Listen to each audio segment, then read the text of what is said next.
ไทยថ្ងៃទី2ទី3តុលានេះអគិភ័យឆក់យកជីវិតមនុស្សមួយគ្រួសារ7នាក់និងឆែកឃ្លាំងផ្សេងទៀតខូចខាតធ្ងន់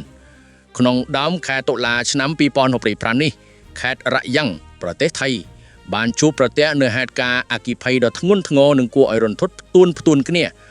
បង្កឲ្យមានការខាតបង់យ៉ាងធ្ងន់ធ្ងរទាំងអាយុជីវិតមនុស្សនិងទ្រព្យសម្បត្តិគ្រោះអគ្គិភ័យឆេបផ្ទះបណ្ដាលឲ្យមនុស្ស7នាក់ស្លាប់ថ្ងៃទី2ខែតុលាឆ្នាំ2025ហេតុការណ៍ដ៏សោកសៅបានកើតឡើងនៅវេលាម៉ោង 2:20 នាទីទៀបភ្លឺថ្ងៃទី2ខែតុលាឆ្នាំ2025នៅលើផ្លូវថាំងកៃឃុំថាប្រឌូស្រុកមឿងខេត្តរយ៉ង់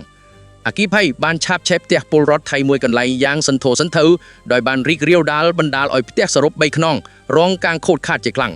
អ្វីដែលកាន់តែរន្ធត់នោះគឺគ្រោះមហន្តរាយនេះបានឆក់យកអាយុជីវិតសមាជិកគ្រួសារតែមួយរហូតដល់7នាក់ដែលរួមមានទាំងឪពុកកូននិងចៅចៃផងដែរ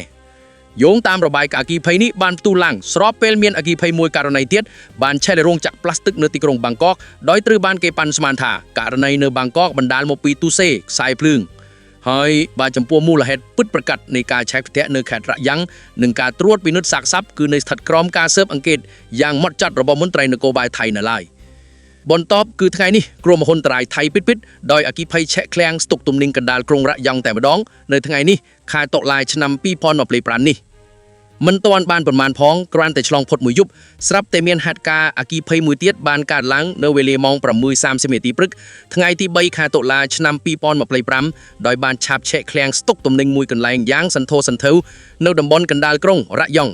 ទីតាំងកើតហេតុគឺស្ថិតនៅក្បែរផ្លូវបំបីសន្តាគារខាមេលឬរយ៉ង់អគិតក្នុងឃុំនិនប្រាក់ស្រុកមឿងខេត្តរយ៉ង់ដំបូងឡើយគេសង្កេតឃើញផ្សែងខ្មៅហុយត្រឡោមក្របដណ្ដប់លើអាគារដែលបង្កឲ្យមានការភ្ញាក់ផ្អើលនិងភ័យស្លន់ស្លោយ៉ាងខ្លាំងដល់ប្រជាពលរដ្ឋនិងអ្នកធ្វើដំណើរឆ្លងកាត់តំបន់នោះការខិតខំទប់ស្កាត់នឹងការរាលដាលនៃអគ្គិភ័យដោយភ្លាមនោះអគ្គិភ័យបានឆាបឆេះកាន់តែខ្លាំងរាលដាលធំទៅ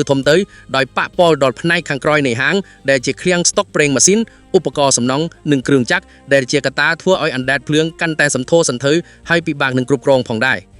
ចាប់តាំងពីម៉ោងប្រហែល 6:30 នាទីព្រឹករហូតដល់ម៉ោង 10:00 នាទីថ្ងៃដដែលអគ្គិភ័យនៅតែបន្តរីករាលដាលទោះបីជាក្រមមន្ត្រីផ្នែកបង្ការនិងកាត់បន្ថយគ្រោះមហន្តរាយរួមជាមួយរថយន្តពន្លត់អគ្គិភ័យរាប់សិបគ្រឿងមកពីអង្គភាពជាច្រើនបានប្រញាប់ប្រញាល់ទៅអន្តរាគមន៍និងខិតខំញាប់ដៃញាប់ជើងបាញ់ពន្លត់យ៉ាងណាក៏ដោយក៏ស្ថានភាពនៅតែមិនទាន់ត្រូវបានគ្រប់គ្រងបាននៅឡើយ